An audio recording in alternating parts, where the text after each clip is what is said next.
Amen. Amen. Vous pouvez vous asseoir? Alléluia.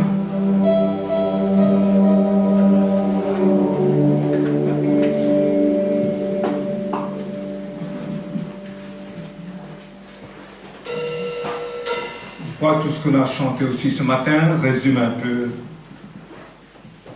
de ce que je vais parler. On a parlé ces derniers temps de la paix de Dieu, mais je vois que beaucoup d'entre vous ont été remués, secoués. Mais comme nous avons entendu ce matin, nous avons été testés, parce qu'il faut que nous comprenions comment avoir la paix de Dieu même dans les tourments. Avoir la paix de Dieu, malgré que tout est en train d'être secoué autour de nous, malgré que le bateau est en train d'être secoué, même les apôtres croyaient qu'ils allaient tous périr, mais lui, Jésus, il avait la paix. C'était le prince de la paix. Il ne s'affolait pas, parce qu'il connaissait sa mission, il connaissait ce qu'il devait faire. Il dit, passons de l'autre bord, il savait qu'il devait arriver là-bas, il avait quelque chose à faire. Alors, tempête ou pas tempête, il savait qu'il allait arriver là-bas. Et c'est pour cela que nous devons comprendre justement là où Dieu veut nous emmener. Là où Dieu veut nous emmener. Et quand nous connaissons notre destinée, quand nous connaissons le lieu où Dieu veut nous emmener, nous savons que nous n'allons pas faillir. Nous savons que nous allons arriver, quoi qu'il va arriver, quoi le danger qu'il peut y avoir sur la route, on va y arriver. Amen. Parce que Dieu veut que nous arrivions là-bas. Dieu est avec nous, mais Dieu nous attend là-bas aussi. Et nous avons le regard fixé sur lui et nous avançons. C'est pour ça que nous devons comprendre que la paix de Dieu ne doit jamais nous quitter. Amen. C'est notre assurance. Parce que des turbulences, il va en avoir encore. Jésus a dit que toutes ces choses n'est que le commencement des douleurs. C'est le commencement, on est dedans.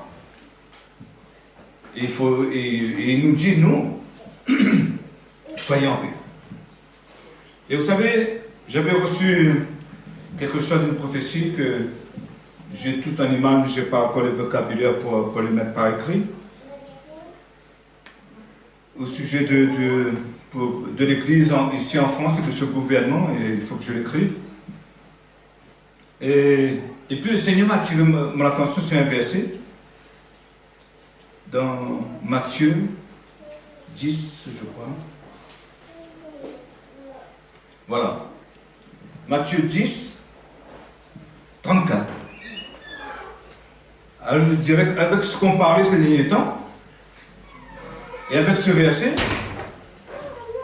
je dis, Seigneur, il y a contradiction, quoi. Écoutez ce que Jésus dit. Ne croyez pas que je suis venu apporter la paix sur la terre. Je ne suis pas venu apporter la paix, mais l'épée. Jésus dit, je vous donne ma paix, mais il n'est pas venu apporter la paix. Et je demandais au Seigneur l'interprétation de la révélation de cette parole. Le verset 35 qui dit, car je suis venu mettre la division entre l'homme et son père, entre la fille et sa mère, entre la belle-fille et sa belle-mère. Et l'homme aura pour ennemi les gens de sa maison. Et c'est vrai que quand Jésus nous parle de la paix, il arrive, il rentre dans, nous avons dit ça dans Jean, il arrive, voici Jésus, que la paix soit avec vous. Recevez ma paix. Je vous donne ma paix. Mais vous remarquerez que Jésus parle à son église. Il ne parle pas pour le monde. Parce que pour le monde, il n'est pas venu amener la paix. Il va voir. Et c'est pour ça que, comme on parle souvent de ça, c'est pour ça que Dieu qui nous dit, nous sommes dans le monde, nous ne sommes pas du monde. Le monde sera toujours troublé. Le monde aura toujours la division. Le monde aura toujours des querelles entre eux. Le monde aura toujours cela. Mais vous, je vous donne ma paix. Je ne prie pas pour le monde entier, Jésus a dit. Nous voulons prier pour tout le monde entier. Je ne prie pas pour le monde entier. Je prie pour ce que tu m'as donné. Et c'est pour ça que nous, en tant qu'enfants de Dieu, quoi qu'il se passe, quoi que quelques turbulences par laquelle vous traversez, parce que nous serons beaucoup plus exposés que les autres, parce que nous avons un message pour le monde. C'est bien de chanter, mais Dieu veut nous utiliser. Il veut que nous portons son message. Parce que Jésus a dit, j'ai encore des brebis qui ne sont pas là, mais qui sont un peu dispersées partout, mais il faut que nous allons chercher ces brebis. Jésus dit, mes brebis entendront ma voix, et c'est pour ça qu'il entendra dire, comment entendrai-je s'il n'y a personne qui parle? Et comment on peut parler si nous-mêmes ne croyons pas? C'est pour ça que, comme nous avons entendu ce matin, que nous sommes des gens de la maison de Dieu, nous faisons partie de la maison de Dieu, que Dieu est notre Père, que nous sommes des enfants. Dieu commence par nous. La parole de Dieu dit que le jugement commence par la maison de Dieu d'abord. Dieu commence à mettre de l'ordre dans sa maison. Parce qu'il faut que la maison soit bâtie comme il faut pour qu'elle puisse éclairer les autres. Mais si la maison même est ténèbres, comment les ténèbres peuvent éclairer les ténèbres? Et c'est pour ça que les appelés, les élus de Dieu, ce que Dieu a élu, vous serez exposés de plus en plus. Vous serez exposés de plus en plus. Parce que Dieu veut que vous connaissiez votre adversaire. Et vous savez, votre plus grand adversaire, c'est vous-même. Et Dieu mettra votre chair en évidence tout le temps. À chaque fois que tu crois que tu es là, Dieu va montrer où est la chair. Vous savez, et quand Dieu nous expose, ce n'est pas pour nous juger. C'est simplement pour nous faire comprendre, mets pas ta confiance dans la chair. Vous savez, quand Dieu nous regarde, Dieu ne regarde pas charnellement. Dieu ne nous aime pas selon la chair. Dieu aime celui qu'il a mis en nous, la semence qu'il a mis en nous. Dieu chérit l'esprit qui est en nous. C'est pour ça que nous-mêmes, en tant qu'Église, pour ça je dis souvent, comportons-nous comme une famille, parce que nous sommes une famille. Nous sommes une famille. Ce n'est pas des mots. On ne doit pas seulement le dire. On doit le vivre. Moi, je vous dis, on est une famille. Amen. Vous savez, quand le Seigneur m'a donné la prédication sur la faveur, et Dieu me projetait dans l'avenir. Et je peux vous dire, on est une famille. Amen. Et c'est pour ça que, dès maintenant, on doit prendre soin des uns et des autres. Parce qu'on est vraiment une famille. Et nous ne pouvons pas dire que un tel est comme ça, un tel. Non, non, non. Parce que l'avenir te montrera ben, qu'un tel et un tel, ben, les enfants, les petits-enfants, ils sont ensemble.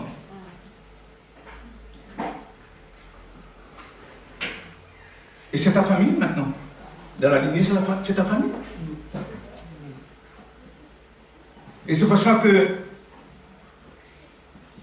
nous, et j'ai compris certaines choses. Il y a quelqu'un qui me racontait une histoire, il me dit, oui, voilà, j'abrège un peu l'histoire, mais c'est juste pour montrer l'exemple de la chair. Si tu peux être quelqu'un de bien, tu peux être quelqu'un de doux, gentil, bien, on te regarde, il n'y a rien à reprocher. Toi-même, à un moment donné, tu crois ça. Mais Dieu t'expose. Dieu t'expose pour te dire, mets pas ta confiance dans la chair. Parce que la chair va te trahir. Parce que, et la situation fait que, et Dieu crée une situation. Pourquoi? Parce que, comme je dis, quand on doit combattre notre adversaire, on doit connaître l'adversaire. Et Dieu veut que tu connais c'est quoi la chair. Afin que, comme dit Paul, tu ne marcheras plus selon la chair, mais tu marcheras selon l'esprit. Parce que si tu marches selon l'esprit, tu n'accompliras plus le désir de la chair. C'est pour ça que Dieu permet des circonstances pour que la chair s'expose et elle se manifeste. Et là, tu es étonné. Tu dis, moi, j'ai fait ça. À mon niveau, c'est pas possible. Je ne veux pas arriver là. Et crois-moi, que ce soit la victime, ou que ce soit, comment il appelle l'autre comment la victime ou celui qui attaque, je ne sais pas comment dire ça. Celui qui agresse ou celui qui, voilà, l'agresseur. Les deux. Mais les deux vont souffrir. Les deux vont souffrir. Parce que un dit, je ne pensais pas que je pouvais faire une chose pareille. Et l'autre dit, ben, je l'ai vu tellement gentil, je ne pensais pas que, oui, elle pouvait faire ça. Je m'attendais, et les deux choqués. Et l'autre, mais quand Dieu nous expose de cette manière, ce n'est pas pour nous condamner ou nous juger quoi que ce soit, mais c'est pour nous dire simplement, fais pas confiance à la chair. Moi, je ne fais pas confiance. Dieu dit, moi, je ne fais pas confiance à la chair. La chair et le sang n'hériteront pas le royaume de Dieu. Mais Dieu chérit l'esprit qu'il a mis en nous. C'est en ça que Dieu a confiance. C'est en cela que Dieu croit. Quand Dieu croit en vous, il croit parce que vous avez l'esprit de Christ en vous. Et il connaît de quoi est capable cet esprit. Et il connaît, quand Paul après nous parle dans Corinthiens 13, c'est quoi l'amour, il va expliquer de quoi l'amour est capable d'accomplir. Parce que Dieu est amour, c'est l'esprit d'amour qu'on porte. Et là, c'est là-dessus que Dieu travaille avec nous. C'est pour ça que quand je vous regarde, je ne regarde pas quel défaut que vous avez, quel défaut que vous avez, non. Je regarde ce que Dieu est en train de faire avec vous, ce que l'Esprit est en train de faire avec vous. Parce que des défauts, j'en verrai tout le temps encore. Mais des progrès, il y en a aussi. Parce que l'Esprit aussi est en train de travailler. Et c'est là qu'on comprend Romains 8, où quand Paul parle de la loi du péché et de la mort, parce qu'il faut que nous comprenions que la loi du péché et de la mort vit dans la chair. Mais que c'est par la loi de l'esprit de vie que nous allons détruire la loi du péché et de la mort. Il y a un combat. Il y a un combat. Et il faut que ce combat entre la chair et l'esprit, et jusqu'à ce que l'esprit prenne le dessus de plus en plus. C'est pour ça qu'on a exposé ça arrive. Maintenant, tu te dis, ben, comment je peux faire ça?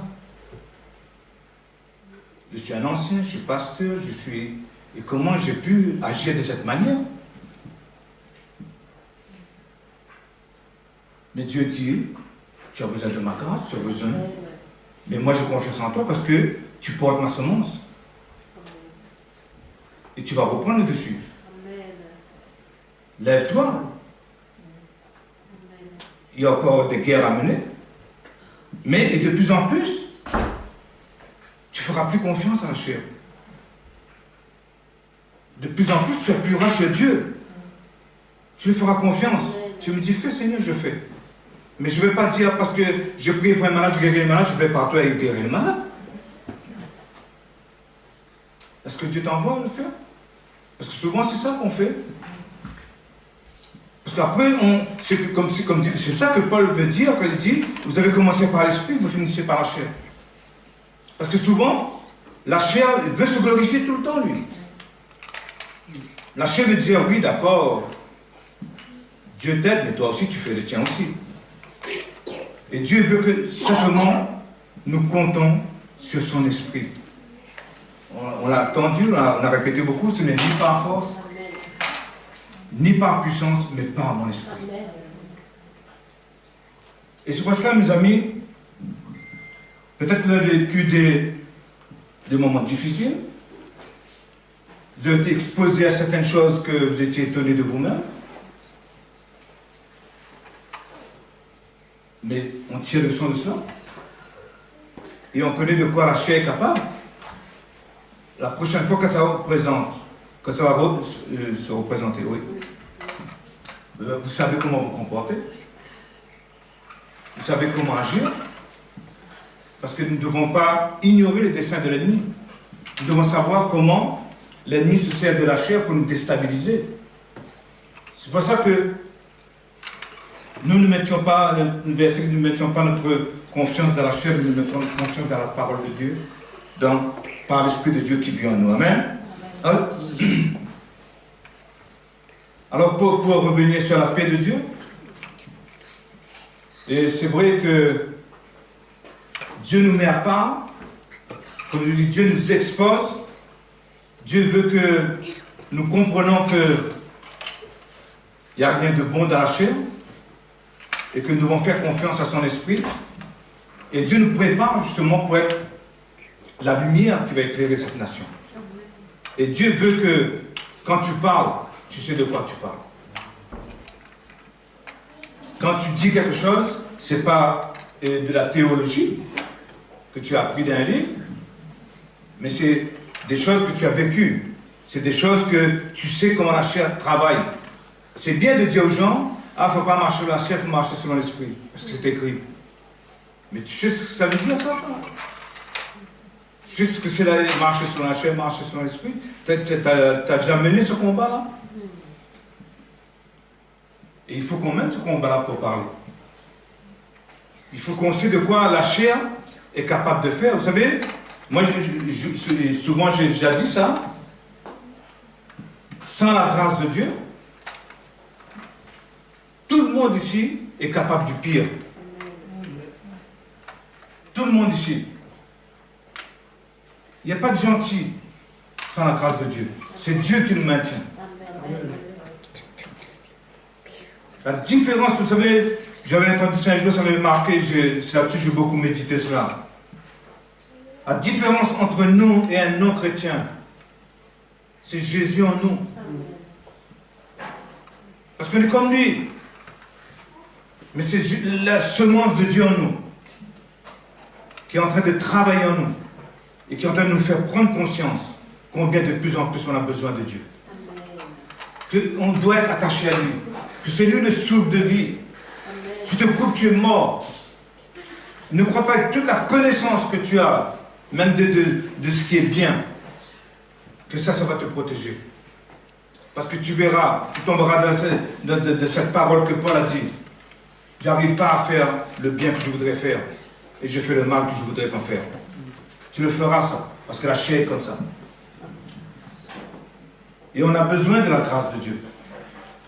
Et quand cette chose arrive, c'est pas te juger. Paul a dit, je ne me juge pas moi-même. Mais dit, je viens devant le trône de la grâce. Et je prie Dieu. Vous savez, et même Paul, pour pas qu'il devienne orgueilleux, pour pas qu'il se prend le meilleur, Dieu a laissé quelque chose dans sa chair pour lui dire, n'oublie pas, tu as encore de ce corps de chair, et tu peux tomber aussi. Et c'est pour ça que Paul, c'est quelqu'un qui parle beaucoup de la grâce, il a compris c'est quoi la grâce. C'est pour ça qu'il va dire, ne vous privez pas de la grâce de Dieu. Approchez-vous du trône de sa grâce. C'est lui, il a bénéficié beaucoup de la grâce de Dieu. Et il demande à l'Église, surtout, ne vous privez pas de la grâce de Dieu. Ça veut dire que ne vous jugez pas, vous êtes faible, vous tombez, relevez-vous. Demandez Dieu grâce. Parce que la grâce, c'est plus que pardonner. La grâce, c'est où Dieu t'empêche de faire la chose. Parce que si Dieu retient cette grâce, tu es comme un meurtrier. Tu es comme les pires de bandits. C'est pour ça, ne mettez pas votre confiance dans la chair. Ne croyez pas que vous êtes meilleur qu'un tel, qu'un tel, qu'un tel, parce que vous connaissez plus des versets bibliques ou que vous allez à l'église tous les dimanches. C'est la grâce de Dieu qui nous maintient debout. Et c'est pour ça que nous ne pouvons que le remercier. On ne va pas prier comme ce pharisien qui dit, ah Seigneur, je te remercie que je ne suis pas comme ce publicain qui est à côté de moi. Mais alors que c'était ce publicain que Dieu avait sauvé, et pas lui.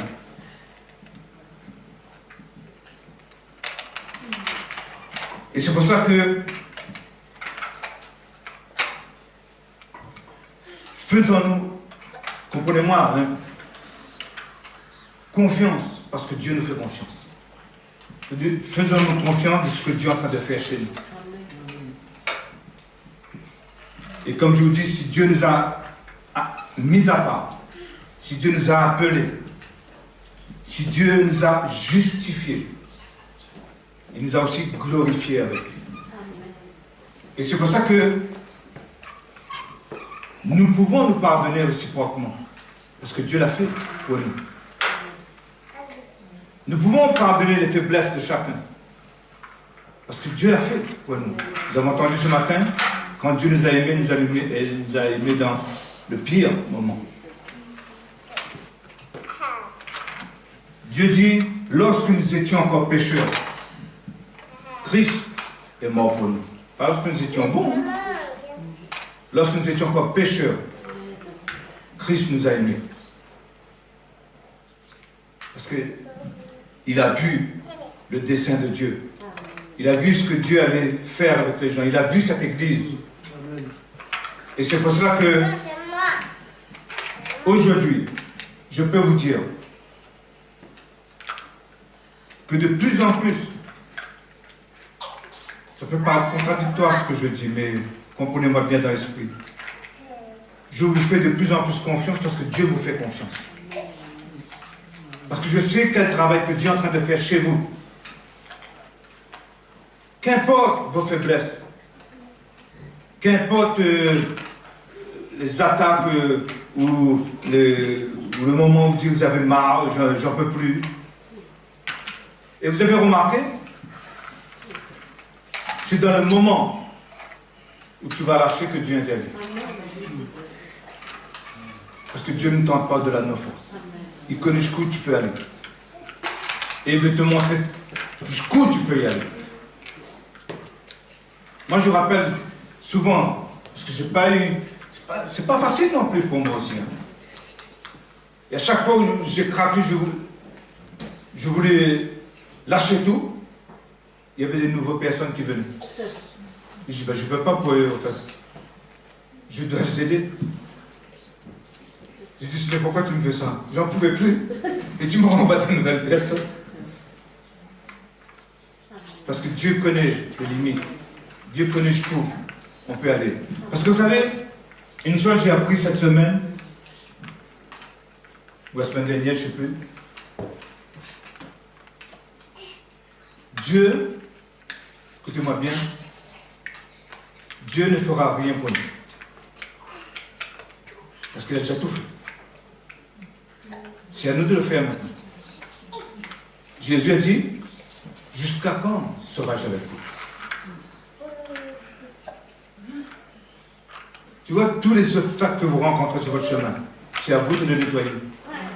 C'est à vous de le balayer. Parce que Dieu a mis une puissance en vous. Et Dieu veut que vous utilisez ce qu'il a mis en vous.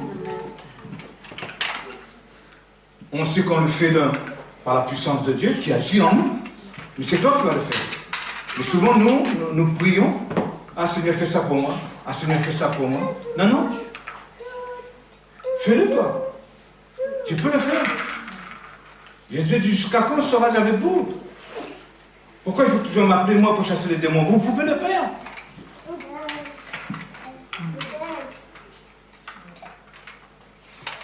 Je vous ai donné le pouvoir. Et pourquoi tu appelles? Vous savez, c'est comme si quelqu'un, il prépare une grande table, il prépare à manger, tout, il met tout ce qu'il faut à manger. Et tu arrives, tu dis à la personne, tu peux faire cuire ça pour moi? Il va te dire non. Il dit, c'est tout ce qu'il faut pour manger là. Qu'est-ce que tu me dis, va faire cuire? Et c'est ce que notre prière des fois à Dieu, c'est comme ça. Dieu nous a tout donné. Et on est en train de demander à Dieu quelque chose qu'il nous a déjà donné. Tu as ce qu'il faut. Tu as ce qu'il faut pour réussir. Tu as ce qu'il faut. Amen.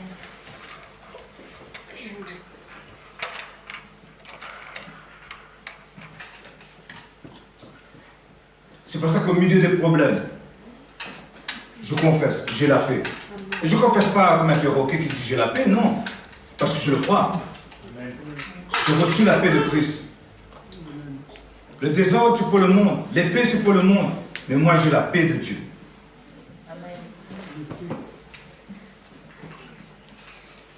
Et si Dieu me donne la paix, c'est pour une raison.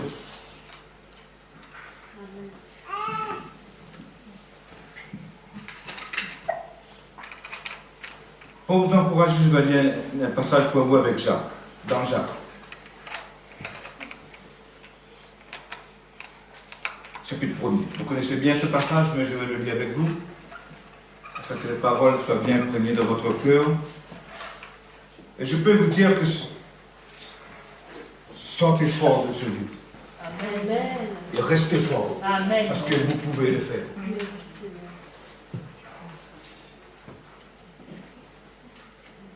Mes frères, regardez comme un sujet de joie complète les diverses épreuves auxquelles vous pouvez être exposés, sachant que l'épreuve de votre foi produit la patience. Et c'est ce qu'on a besoin aujourd'hui, la patience. On a besoin de la patience. Nous, on veut tout de suite, on est de cette génération micro-ondes, on veut tout de suite. Et Dieu va nous exposer pour nous apprendre la patience. Et dans chaque épreuve que vous passez, vous verrez quel genre de puissance que Dieu a mis à l'intérieur de vous. Et de quoi vous êtes capable. On dit, je sais qui je suis. Ben, tu ne sais pas assez encore qui tu es. Et Dieu veut t'exposer pour savoir vraiment qui tu es et de quoi tu es capable. Jésus dit, je sais qui je suis. Et vous savez, pour éclairer le monde, il faut que nous connaissions. On ne peut pas, vous savez, Dieu ne peut pas nous envoyer aller parler d'une théologie aux gens. Il dit, soyez mes témoins. Dieu veut que vous soyez ces témoins des choses que vous vivez avec lui. Des choses que c'est votre réalité. Vous savez comment les choses se passent. Vous savez comment l'ennemi travaille. Et vous savez de quoi vous êtes capable, comment détruire les œuvres du diable aussi. Et vous pouvez encourager les autres comme ça après. Ce n'est pas une question que, ah ben j'ai entendu chez un tel. Non, Dieu veut, et Dieu va t'exposer pour cela. C'est quoi cet ennemi-là? Jésus a dit, tu diras à cette montagne, ôte-toi de là, parce que tu as un chemin, tu dois aller quelque part. Ce n'est pas cette montagne qui va t'arrêter. On va quelque part, on est appelé pour quelque chose.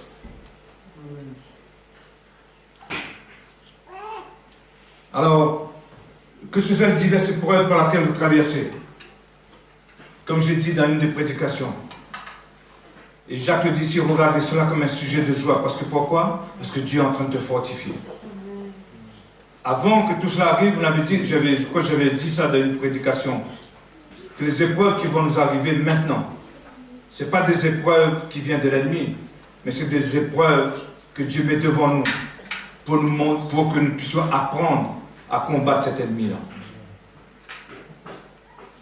C'est Dieu lui-même qui permet ces choses.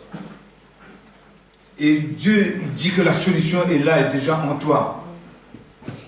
Alors trouve cette solution. Ne sois pas des paresseux, trouve cette solution. Parce que vous savez, Dieu nous dressera comme des fils et des filles. Parce qu'on a une mission à accomplir. Et on ne peut pas, et vous savez, l'église des derniers temps qui va arriver, ce n'est pas une église qui va jouer avec la vie des gens. Et on ne peut pas jouer avec la vie des gens. Et Dieu ne veut pas. Et vous savez, même des derniers temps, vous allez voir, la prophétie que je mettrai après, vous allez voir que le jugement va commencer par la maison de Dieu. Et ça a déjà commencé. Parce qu'on ne jouera plus, les gens, les pasteurs ne joueront plus avec la vie des gens. Ils seront exposés.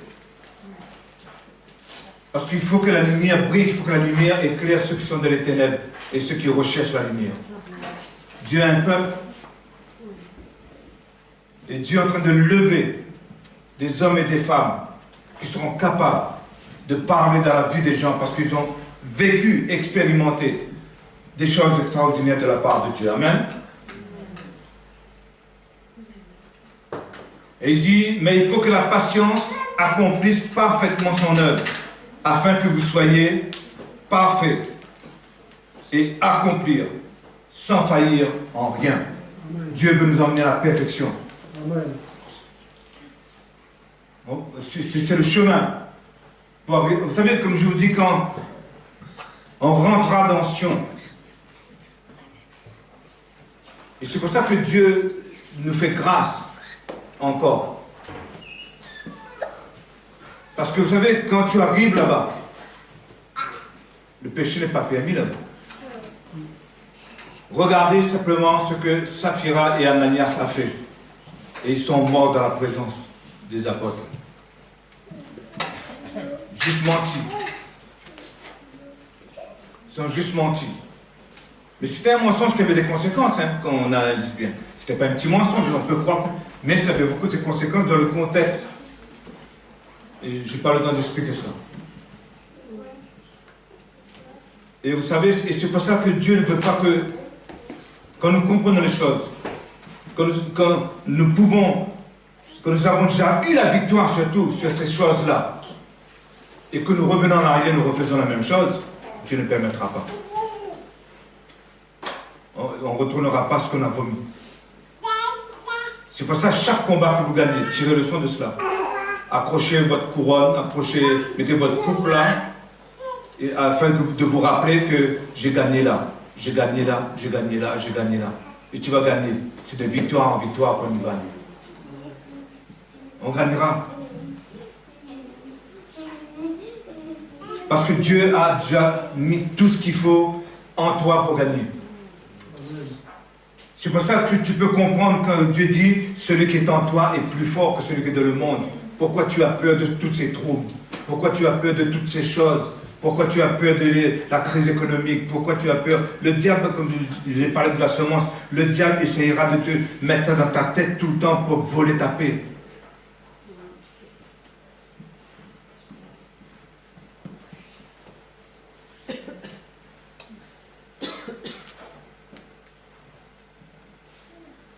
Regardez pourquoi on a besoin de la paix.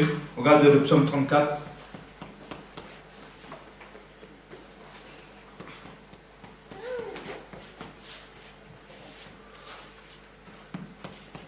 Je vais vous encourager, Église, simplement pour vous dire que vous êtes fort, que vous êtes puissant, que vous êtes capable.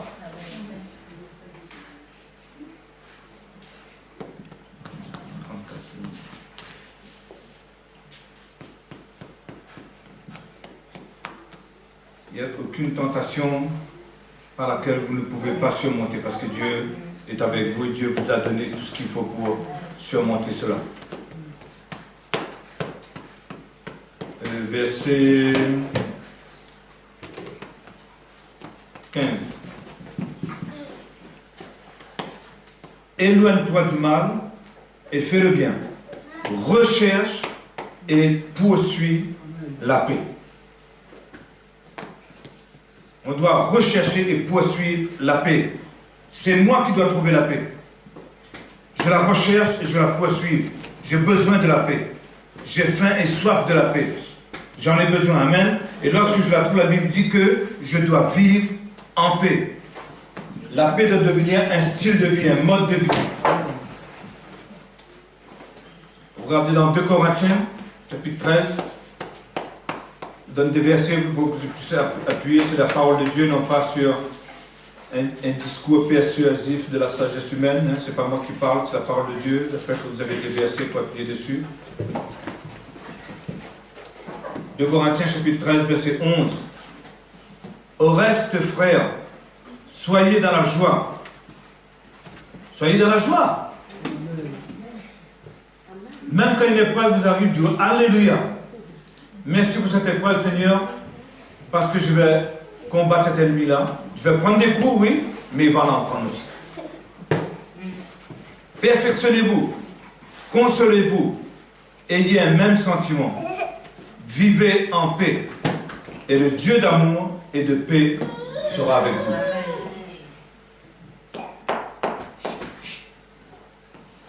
chrétiens nés de nouveau, nous devons avoir la paix de Dieu. La paix fait partie du fruit de l'esprit, vous le savez. Et chaque croyant a reçu une semence de paix lorsqu'il est né de nouveau. Tu as reçu cette semence et tu peux trouver la paix. Vous savez, c'est comme nous les chrétiens, justement, on est trop paresseux, on ne veut pas chercher au fait. Et c'est pour ça que Dieu permettra des circonstances. Vous savez, des fois c'est dans les épreuves que tu pries plus, tu as remarqué?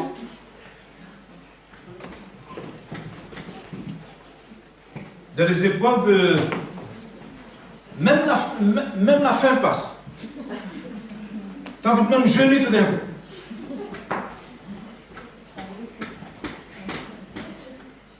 Avant, tu ne pouvais pas te louper un repas, tu n'en peux plus, et là, tout d'un coup, ça passe.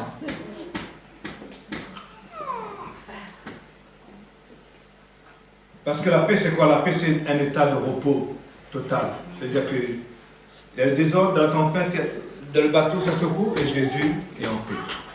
Il dort, il est dans le repos. Vivez comme ça, mes amis. Et c'est le diable qui aura une dépression. Il n'aime pas ça. Il n'aime pas voir le chrétien dans la joie et dans la paix. C'est pour ça qu'il crée des situations. C'est pour ça que nous devons nous regarder. Et j'ai dit cela. Et je crois que ça a changé l'attitude de l'Église. Quand une fois je parlais de ça. Apprenons à regarder les autres avec le regard de Dieu. Comment Dieu nous voit. Regardons les autres avec comment Dieu nous voit. Et c'est pour ça que quand Dieu nous regarde, il ne regarde pas Patrick selon la chair, mais il regarde, comme j'ai dit tout à l'heure, l'esprit qu'il a mis. Et Dieu a confiance en ça. Dieu a confiance en l'esprit qu'il a mis en nous.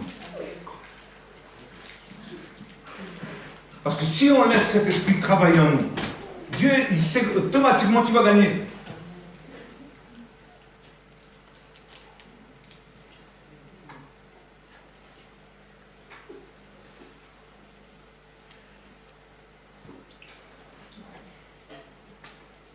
Alors j'étais où? Oui, voilà.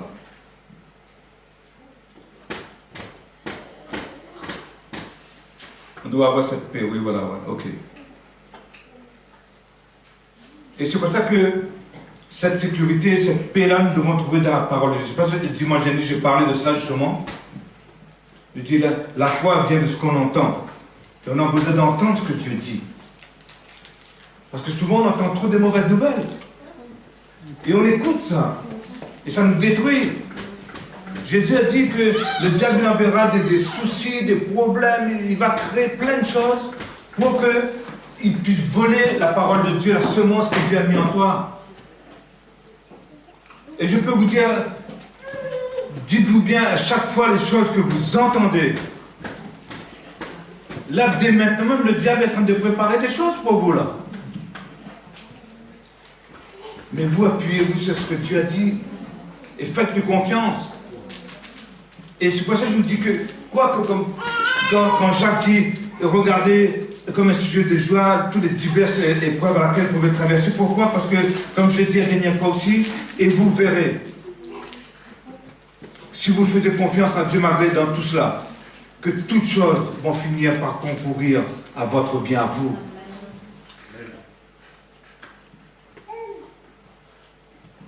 Vous savez, des fois, même les situations par lesquelles nous traversons, parce que vous savez, souvent on dit, Seigneur, oui, montre-moi le chemin dans lequel je dois marcher et je marcherai. Mais heureusement que le Seigneur ne montre pas tout, hein, parce que tu n'aimerais pas le chemin dans lequel Dieu veut te faire passer.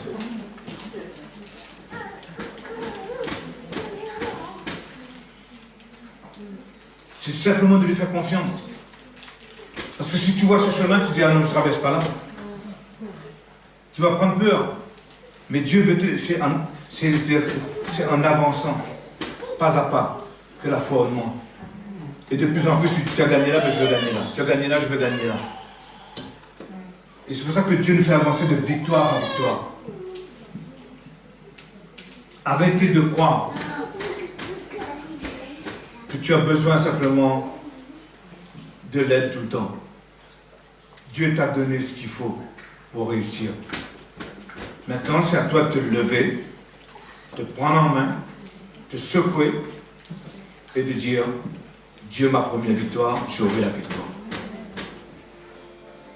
Amen. Amen. C'est tout ce que j'avais à dire. Que le Seigneur vous bénisse. Amen.